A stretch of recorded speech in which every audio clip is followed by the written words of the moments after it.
Hey everyone, I'm Sarah Belle Reid, and today we're going to be talking about combining acoustic instruments with modular synths.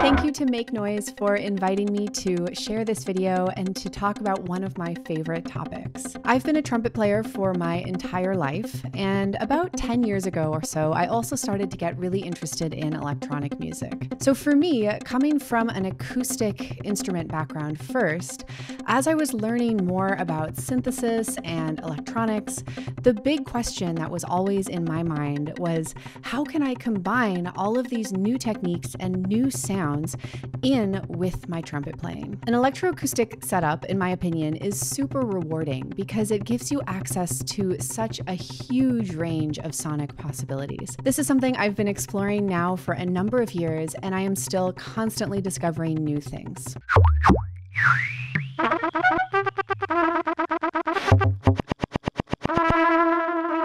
So there are a lot of ways that you can create an electroacoustic setup. You can use effects pedals, computers, amplification, and of course, synthesizers. Over the years, I've explored all of these in different capacities, and I really love working with modular synthesizers for a couple of reasons. First, you have a lot of hands-on control with a modular synth, and that's sometimes difficult to achieve when you're working on a computer. And second, with modular synthesizers, you have a lot of flexibility when it comes to signal routing and modulation, which can be tricky to achieve using pedals on their own. So in this video, I'll walk you through how to connect an acoustic instrument into a modular synth, and we'll take a look at a number of different approaches for combining acoustic and electronic sound worlds together. We'll look at some ways to use modular synths to process acoustic instruments, and we'll take a look at some ideas for using acoustic instruments as a way of controlling modular synth patches. Finally, we'll talk about some deeper ideas about getting acoustic and electronic sounds to mesh and fit alongside one another.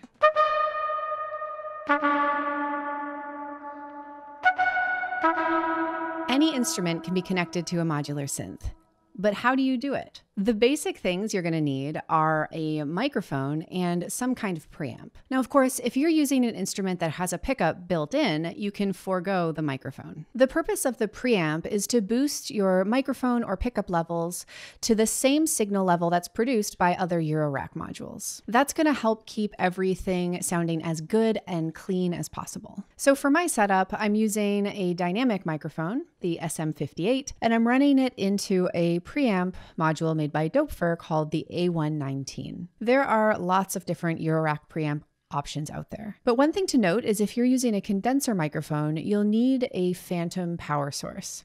Some Eurorack preamps will have a phantom power supply built in, and some won't. But you can also always use an external phantom power supply if needed. It's also worth noting while we're on the topic that a couple of Make Noise modules can boost external signals up to suitable levels for use in a modular system, namely the Morphogene and the Mimeophone. That said, the signals coming from a microphone are so small in comparison to modular level signals that they need a little extra boost to sound as good as possible.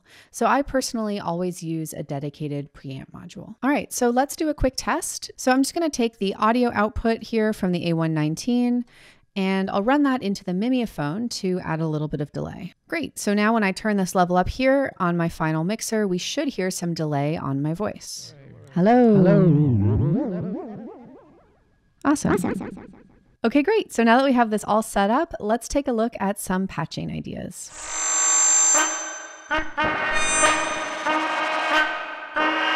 Okay, so I've got my trumpet now with me, so we can start to take a look at some patches. Now, the Eurorack format is full of a ton of crazy and wonderful sounding effect processors.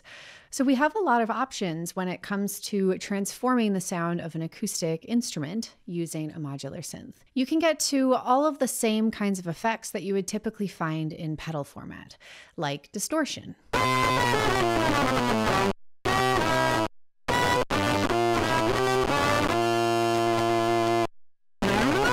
or different kinds of filtering effects. You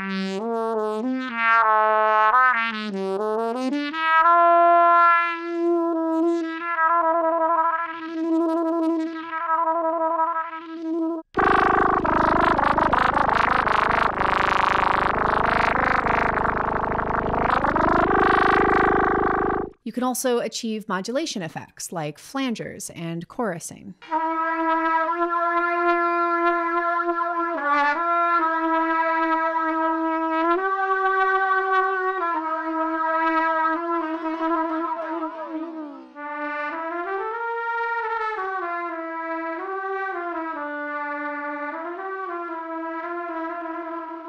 And you can also get to spatial effects like delays and reverbs.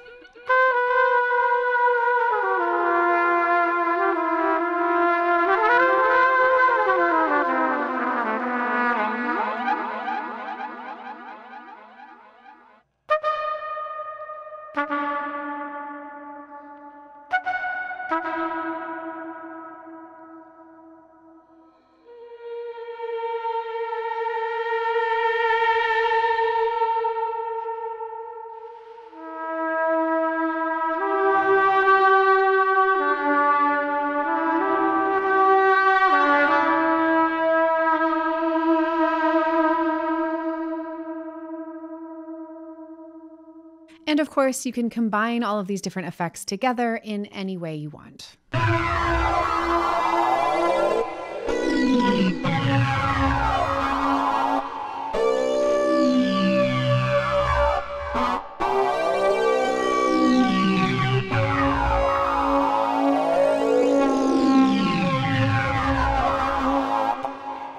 Now, one of the really interesting things about exploring these effects with modular synths in particular is that we have so much control over how the sounds and the effects change and evolve over time. And we do that, of course, by using modulation sources. Flexibility of modulation is one of the things that makes working with modular synths so special.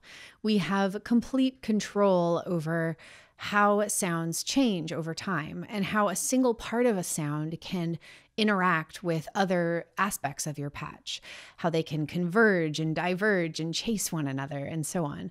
And in my opinion, this is really where the expressivity and the character of a modular synth patch really starts to happen. So let's take a look at a patch here. In this patch, I have my microphone running into my preamp, the A119, just like before, and the audio output from the preamp is running into the mimeophone to add some delay. I'm then sending the output from the mimeophone into the Verb to add a bit of reverb, and then those outputs are going to my final outs. So in terms of modulation, I'm using a number of different smoothed and stepped random voltages from the Wogglebug to modulate a bunch of different parameters, both on the mimeophone and the Verb. I also have a cycling envelope being generated by Maths, and I'm running that into the mimeophone to modulate the repeats parameter. All right, cool. So let's see what this sounds like when we play some trumpet into it.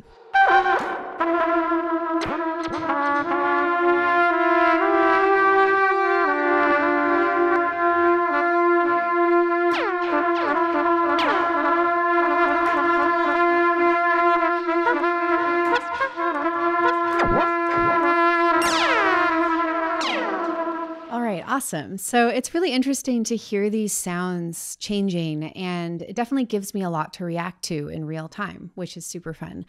But at this point, all of the modulation that's happening within this patch is happening fully autonomously, right? So no matter what I play on the trumpet, there's no direct influence over any of the modulation that is happening. So it might be nice at this point to take a look at some different ideas for creating a little bit more interaction between the trumpet and the modular synth.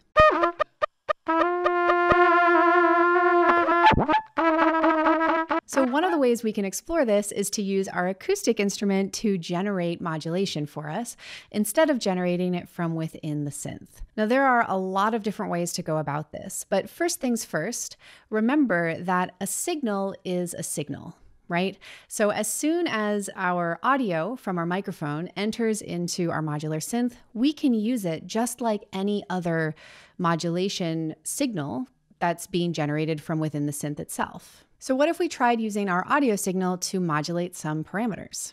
All right, so I'll run the audio out of here into our filter, the QPOS. And I'll also run the audio output into the modulation input here for the filter.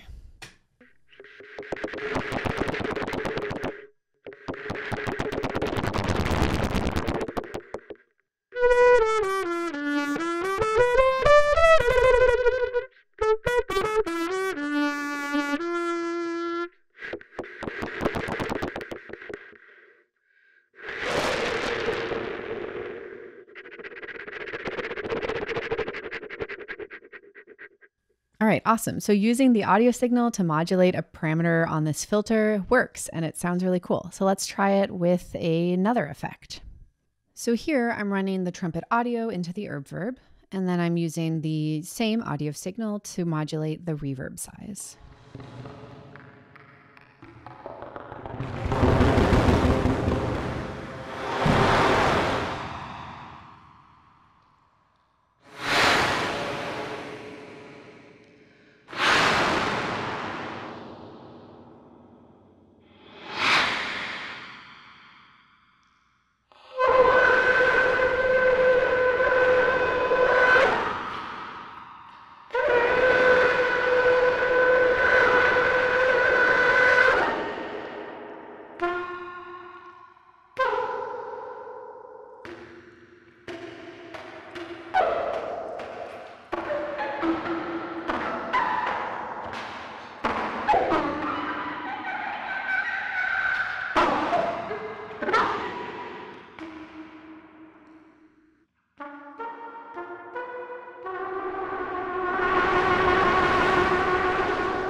Okay, so that's pretty cool, but it's not terribly subtle, which brings us to one of my favorite synthesis techniques altogether, which is envelope following. All right, so I've hooked up my oscilloscope to help us unpack envelope following. So an envelope follower is a module that accepts an audio input and produces a control voltage whose amplitude is proportional to the incoming signal's loudness. So the louder you play, the higher the output voltage is, and vice versa. The softer you play, the lower the output voltage is. So here on the oscilloscope, the yellow line is the audio signal coming from my microphone, and the blue line is the output from the envelope follower. And there you go. Now, another reason why I really like the A119 is because it has a built-in envelope follower, which is super handy. Okay, so let's take a look at a quick patch here to see our envelope follower in action. So I'm running my trumpet into the mimeophone here, and then I'm taking the envelope follower output from the A119, and I'm using that to modulate the delay time. And because of how I have this attenuverter set here on the module, the louder I play, the shorter the delay time will get. And the quieter I play, the longer the delay time will be.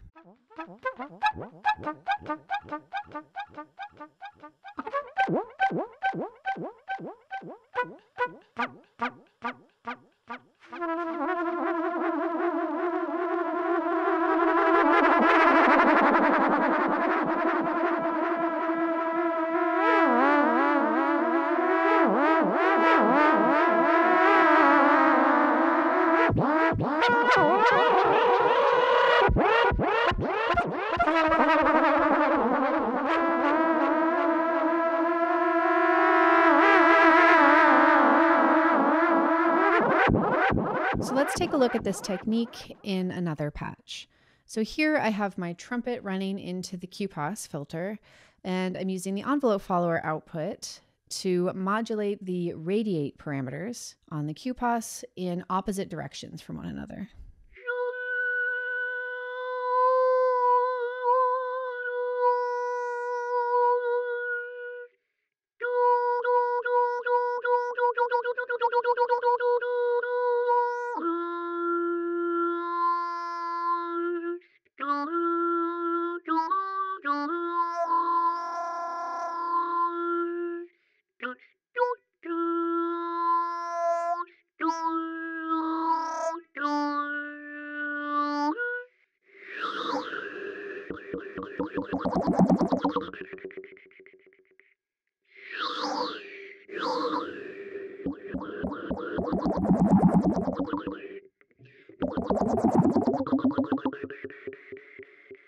Envelope followers are commonly paired with comparators. So a comparator compares an incoming signal to a user-definable threshold. And whenever the signal is over that threshold, the comparator produces a high gate signal. And whenever the incoming signal drops back below the threshold, the comparator's output goes low again. When you run an envelope follower's output into a comparator's input, you can produce gates and triggers that correspond to the loudness of your playing. This can be a really great way to trigger envelopes, advanced sequencers, and so on. So here on the oscilloscope, the yellow line is the output from my envelope follower, and the blue line are the gates that are being triggered by the comparator.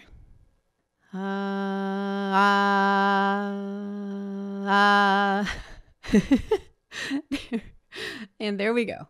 Okay, so in this patch, I am taking my trumpet and running that into the mimeophone. And then I'm taking the gate out from the comparator on the A119, and I'm using that to toggle the hold function on mimeophone. So this means that whenever my incoming audio goes over the threshold that I have set here, the delay is going to latch and start to repeat a little fragment of sound.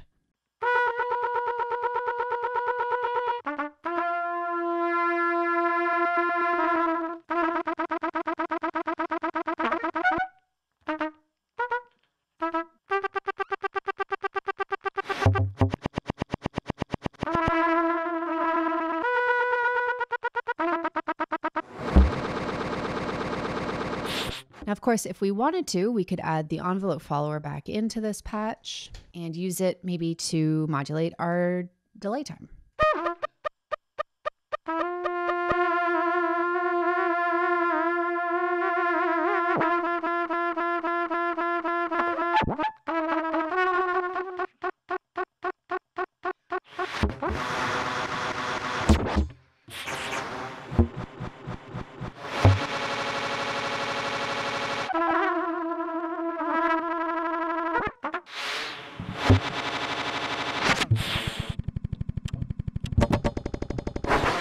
So let's take a look at another patch that uses this comparator technique.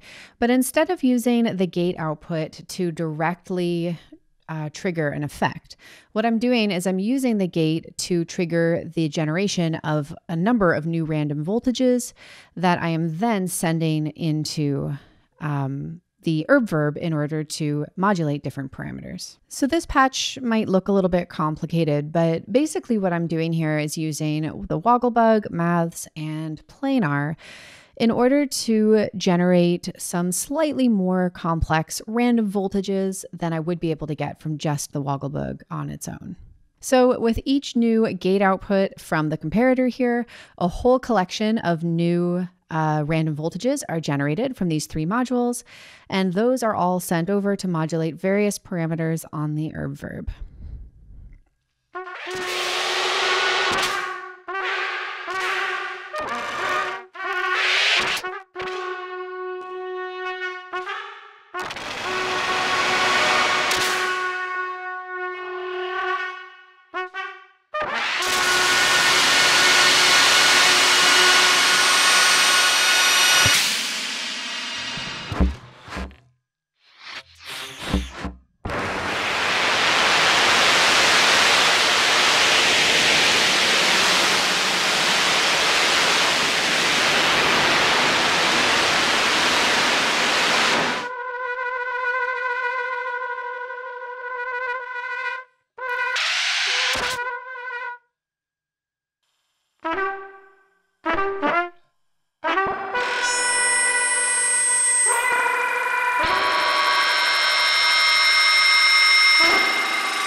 While we're on the topic of envelope followers, another cool thing to know is that you can actually patch maths up to be an envelope follower.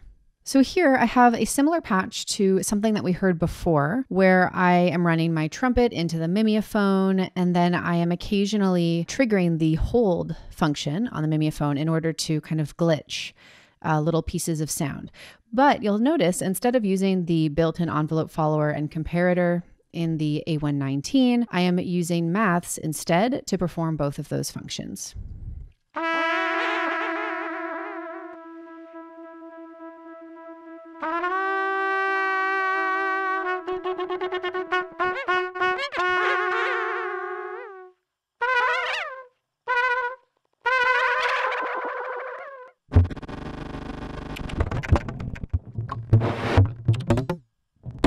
So if you're interested in trying out an envelope follower or comparator patch using maths, you can check out the maths manual, which will show you how to patch all of this up. And additionally, the Make Noise Morphagene and the Herb Verb both also have envelope followers built into them. So if you have any of these modules on hand, you'll be able to experiment with these techniques.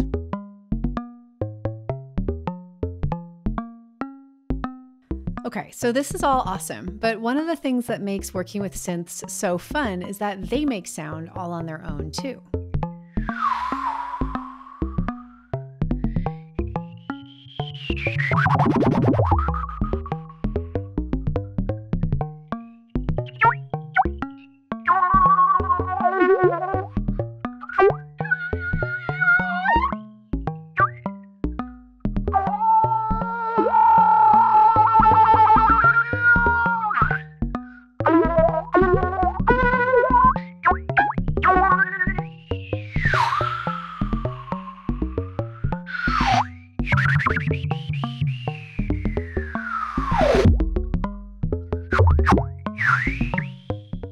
Using sound generation from within the synth, in addition to processing your acoustic instrument, can be a really great way to expand your sonic palette and create a sense of duet between yourself and the synth. As an improviser, this is a setup that I really love, because when the synth is creating its own sound, it feels a little bit more like I have something that I get to listen to and react to in real time. That said, in the patch that we just heard a moment ago, there was no real interaction between the trumpet and the synth, other than the fact that the synth was processing the sound of the trumpet. And in the case of a real duet partner, it's nice to be able to have each person in the duet influence one another, right? To have a little bit of a kind of back and forth. So what can we do in order to create a little bit more of this bidirectional influence? We've already seen how to generate control voltage from the trumpet in order to generate different aspects of the sound processing that's happening inside of the modular synth. So now let's take a look at a couple of examples of using our trumpet generated control voltage to instead control different aspects of the sound generation itself happening from within the synth. Okay, so in this patch, I'm using the gate output from the comparator to trigger new random voltages on the Wogglebug. And those random voltages are being used to randomly modulate the frequency of the DPO. I'm also using the gate output to trigger an envelope, which is being used to modulate the loudness of the DPO. So with this patch, every time I play a new note on the trumpet, we're going to hear a short little plucky sound on the DPO at the same time. I also have the Herb Verb patched up here at the end of the signal chain for a little bit of extra ambiance. Vibe.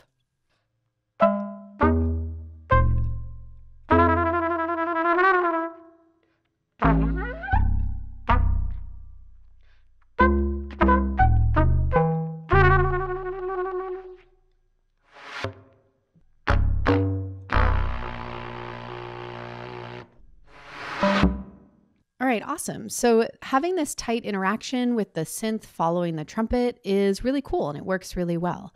But something that I have kind of discovered for myself anyways, is that when I'm improvising, it's nice to have this tight connection at times. And it's also nice at other times to displace the input and the output a little bit from one another. So what I mean by this is to sometimes have the synth immediately following and responding to my input, and other times to have a little bit of a delay before I hear a response. So this really helps with that feeling of having a duo partner where you're really in dialogue with one another, and each of the voices gets to lead and follow at different times. So this is the same as the patch that we were just looking at, except instead of using the comparator to directly trigger the random voltage and the envelope, I'm using another channel of maths to act as a gate delay. So the gate from the comparator comes into maths, and then I'm using the end of rise output here in order to trigger the random voltage and the envelope. And because of that, the rise control here on maths becomes my delay length amount. So one other thing I'm doing here, just to give this even a little bit more kind of variability, is I'm taking another random output from the Wogglebug, and I'm using that to modulate the rise time. The result from this will be that sometimes we will hear very immediate response from the synth, and other times we will hear a response maybe a few milliseconds or even a second or two after I play.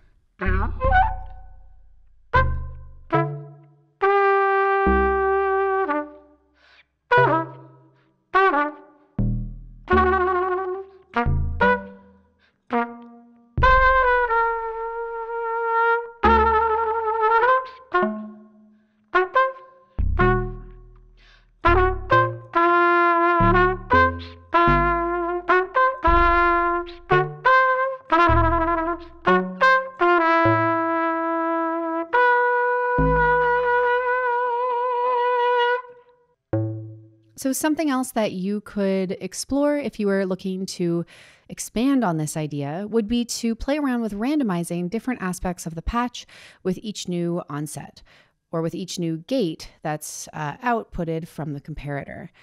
A great thing to try would be randomizing the envelope attack or decay stages, for example. That could be a way to create more of a sense of independence between the acoustic and electronic sound sources. But really, with all of this, there is no end to the different kinds of interactions that you can explore.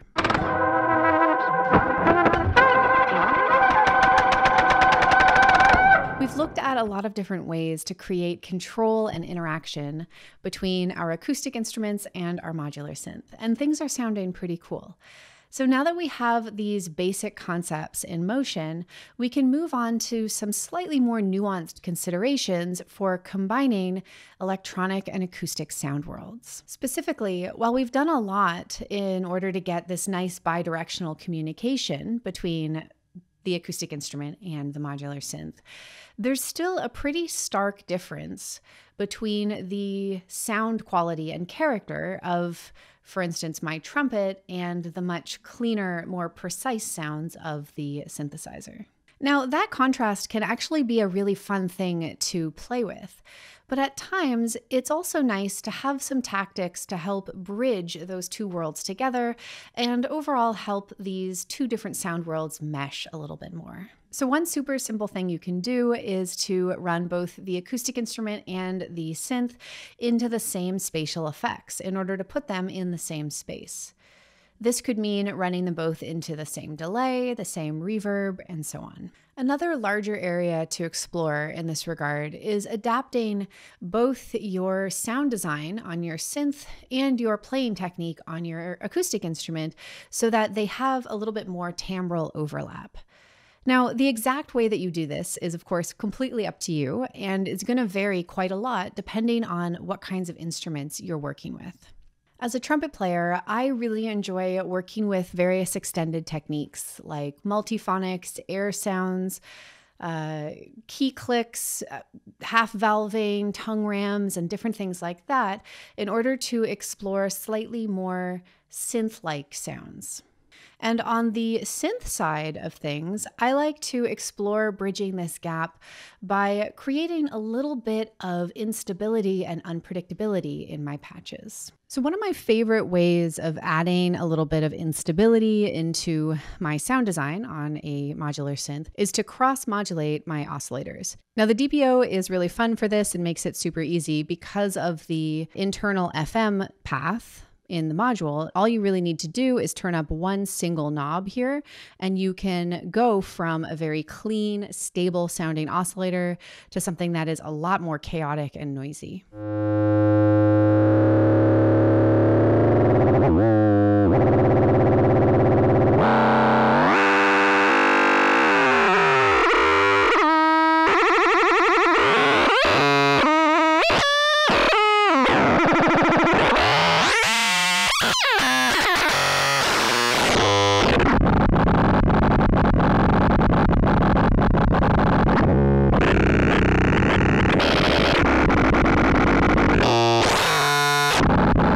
So you can also turn on sync between these two oscillators on the DPO as well to take things even a little bit further. Now, one thing I'll note here is that when you're just listening to these cross-modulated oscillators droning like this, they can certainly sound a little bit intense and kind of abrasive.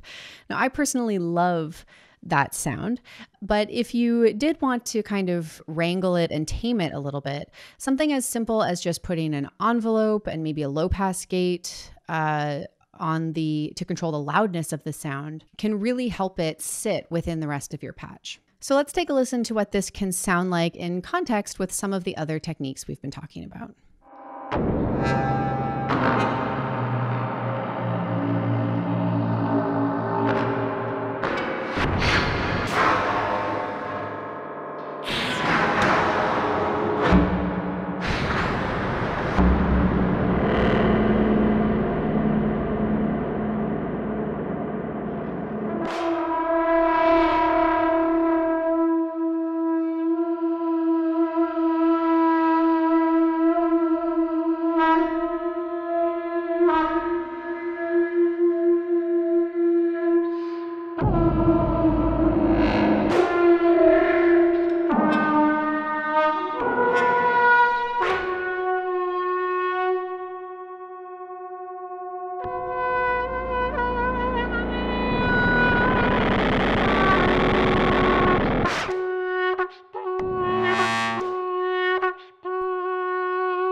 A third way you can explore blending these different sound worlds together is by using samples as a bridge between them. Now, something I really enjoy doing is using a module like the Morphogene, collecting a bunch of samples from both the synth and the trumpet, and then randomly modulating and jumping between the samples from each voice. So when I do this, it creates a kind of sonic atmosphere or bed beneath what I'm playing that includes equal presence of both the trumpet and the synth.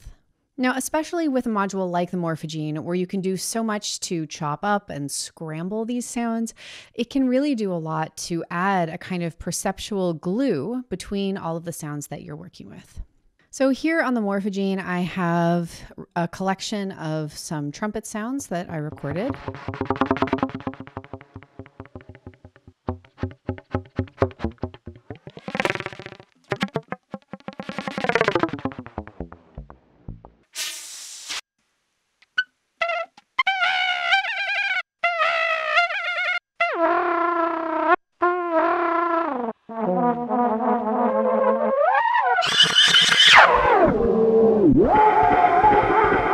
Cool. So I'm sure you can already hear how much variability you can get just by manipulating these samples on their own. But let's take a listen to how this sounds within the context of a patch that uses a number of different techniques that we've talked about so far.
Thanks again to the wonderful folks at Make Noise for inviting me to share this video. And thanks to all of you for watching and listening. I can't wait to see what kinds of things you will make by combining acoustic instruments and modular synths together.